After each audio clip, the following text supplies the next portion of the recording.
Je tiens dans mes mains le dernier opus d'André Michaud, André Anne Michaud pour certains lecteurs et lectrices, qui vient de publier Proie. Et ça s'inscrit dans une longue démarche très particulière où, d'abord André, bonjour, bienvenue. Bonjour. Mais d'abord, je devrais dire qu'après avoir été lauréate de deux prix du gouverneur général, on doit commencer à être un peu solide dans, dans, dans son métier, dans sa profession. Mais vous vous êtes engagé dans une démarche de rencontre entre jeunes qui est à la fois mystérieuse, provocante, et j'aimerais savoir d'où ça vient tout ça. Est-ce qu'il y a un peu de votre adolescence dans tout ça? Oui, c'est sûr, on puise à toutes sortes de sources, mais y compris à notre propre expérience. Ouais. Dans le cas de proie, bon, le ce qui a été l'élément déclencheur, c'est un souvenir d'adolescence, justement, où j'étais allée passer une nuit, en forêt avec une de mes amies et son copain. Et puis bon, je traversais une période de blocage, si on veut, et quand ce souvenir-là m'est revenu à la mémoire, je me dis: «Tiens, ça pourrait me servir de point de départ». Ouais. Alors, bon, j évidemment, la nuit que les jeunes, personnages de proie, la nuit, enfin, le séjour en forêt Mhm. qu'ils passent, n'a rien à voir avec la nuit en forêt avec ma grande amie Marie-Josée, mais c'était quand même le point de départ. Et puis bon, j'avais envie de parler de l'adolescence, de l'amitié entre adolescents, de cette période très fragile, mais où la personnalité se constitue, où tout à coup on n'est plus, ce qu'on veut être dans la vie, ce qu'on veut faire de soi se précise et puis, voilà. Les amitiés viennent et vont quand on est des ados, des adolescents, mais certaines amitiés tout à coup deviennent très très fortes. Et c'est le cas de ces trois jeunes qui passent un moment de vie quand même marquant. Alors, qui sont ces trois jeunes? Bon, ce sont, Abe, Jude et Alex, qui se connaissent depuis l'enfance, depuis la toute petite enfance et qui ne se sont jamais quittés, qui ont un lien entre eux qui est indestructible. Et puis, c'est ça, bon, ils ont 16 ans au moment où le roman se déroule et ils décident d'aller passer quelques jours en forêt. Et puis, bon, ils s'amusent comme tous les jeunes, ils ont prévu faire plein de choses, mais bon, il s'avère que leur séjour, se déroulera pas tout à fait comme ils l'avaient prévu. Ouais. On va pas dévoiler, comme on dit, le punch de l'histoire, mais il demeure que comment dire, euh, la dynamique entre ces jeunes-là est quand même très très forte et prend des avenues un peu différentes les unes des autres. C'est-à-dire que oui, on va être d'accord pour certaines choses, mais non, pas d'accord pour d'autres. Et ces tensions, vous êtes très habile à développer ce genre de situation en littérature. C'est pas donné à tout le monde, hein. C'est un peu comme quand on est vraiment un passionné de John le Carré, on trouve difficile de lire autre chose qui y ressemble. Mais chez vous, vous avez développé un style où la dynamique est intéressante. Le lien, le joint entre les jeunes, vous l'écrivez différemment. Ben, merci. Ben, je pense que c'est comme vous le disiez tout à l'heure, c'est le métier. J'ai quand même plusieurs années de métier derrière moi et puis, je pense que l'écriture se base en partie sur l'observation aussi, et sur, la mémoire qu'on a de certains événements. C'est cette capacité peut-être à reconstituer, la mémoire de ces événements qui fait que bon la dynamique peut paraître plus vraisemblable. En fait, c'est difficile de dénouer tous les fils de l'écriture. Il y a des choses qui se font spontanément et puis on ne se pose pas de questions, mais c'est sûr qu'après tant d'années, je commence à savoir un petit peu, où je m'en vais. Oui, mais en même temps, depuis ces années-là, il y a une évolution. Il y a une évolution dans la dynamique chez les jeunes. Il y a une réalité qui Mmh. n'est pas la même qu'il y a peut-être 20 ans. C'est-à-dire qu'on est dans les Mmh. réseaux sociaux, il y a cette panoplie d'électronique autour qui fait qu'à un moment donné, les relations ne sont plus tout à fait celles qu'on a connues il y a plusieurs années. Alors, il faut quand même être au fait de ça. Oui. Ben, en fait, il faut dire que mes 3 jeunes, il n'est pas question de réseau, social dans le roman. Ils sont en pleine forêt de toute façon, il n'y a pas de réseau là où ils sont. Et puis, c'est une amitié basée vraiment sur la présence, sur le fait qu'ils sont vraiment ensemble et puis que la communication est directe. Il faut dire que moi-même, je ne suis pas une adepte des réseaux sociaux, ce qui fait que je n'y connais pas grand-chose et par prudence, je n'en parle pas dans mes romans pour pas dire n'importe quoi.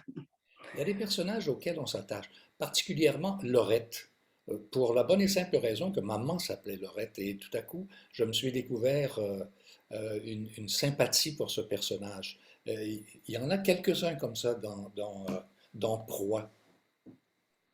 Ouais, ben, j'aime beaucoup aussi le personnage de Laurette qui, c'est une femme forte, qui sait ce qu'elle veut, qui sait ce qu'elle fait et sur qui bien des gens se reposent parce que justement c'est une femme forte, mais à un moment donné, toute femme a ses limites et puis, bon, là encore je ne veux pas trop en révéler, mais elle va être poussée à ses limites à la fin du roman et même si ce sont des personnages secondaires, j'aime que chacun de mes personnages ait ses particularités, que qu'on puisse deviner un peu, qui est cet homme, qui est cette femme, qui est cet adolescent ou cette adolescente. Alors, c'est important de leur donner, certains points précis, certains, traits de caractère qui vont les démarquer des autres. Ouais.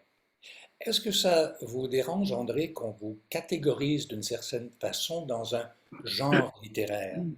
Est-ce que, selon vous, les genres littéraires, c'est quelque chose dont on devrait se départir? Se départir, non, parce qu'il y a vraiment des romans qui sont très genrés, si je peux dire. Dans mon cas, oui, j'utilise les codes du polar, bien entendu, je ne m'en cache pas. Mais comment dire, je les tords et je les adapte à ma façon de voir les choses. Je fais pas du polar qu'on peut dire traditionnel et pour moi, l'aspect littéraire du roman demeure toujours important. Donc ça me dérange, oui et non, qu'on me catégorise maintenant comme auteur, de polar. On m'a même couronnée 1 ou 2 fois comme étant la reine du polar ou du suspense québécois, ce qui m'amuse, ce qui me flatte aussi. Mais pour moi, les romans que je fais sont un peu hors genre. On me demande toujours: «Bon, comment tu le qualifierais?» J'ai de la Ah, difficulté. Il y a un côté thriller, il y a un côté polar, mais il y a aussi ce sont aussi des romans, je dirais d'analyse psychologique parce que j'essaie de creuser, la mmh, comment dire? Le tempérament de mes personnages, leur façon de voir le monde, particulièrement les personnages principaux, bien sûr. Donc c'est un mélange de toutes sortes de choses qui fait que je pense que c'est difficile de mettre une étiquette dessus, ce qui pose parfois un problème en librairie parce que les libraires, certains le mettent dans le rayon polar, d'autres dans le rayon littérature générale et puis bon, enfin, je vis avec ça. il y a une finesse dans la façon de dérouler, de fonctionner dans l'élément générationnel de votre écriture, de Proie en particulier. Il y a une psychologie là, qui entre en ligne de compte. Et est-ce que vous avez fait, j'imagine, une recherche sur ce plan-là aussi? Je dois dire que je suis une écrivaine assez instinctive, je travaille à l'instinct. Je me fie un peu à mes impressions, à je fais pas beaucoup de recherches, sincèrement, je dois l'avouer, je fais très, très peu de recherches, parce que bon, ces relations intergénérationnelles, on les a tous et toutes vécues, donc je puise à ma propre expérience, tout simplement. Chez Québec Amérique, vous avez votre propre palmarès chez Québec Amérique, et j'aimerais savoir si vous êtes une adepte d'aller accompagner vos livres dans les différents salons qui sont présentés au Québec. Est-ce que vous êtes présente sur la scène littéraire tant que ça? Pas tant que ça, mais quand je suis invitée à un salon, généralement, à moins d'avoir un empêchement, majeur, j'y vais avec plaisir. Ça permet entre autres de rencontrer des lecteurs, des lectrices, ce qui C'est ne ça. nous est pas donné souvent.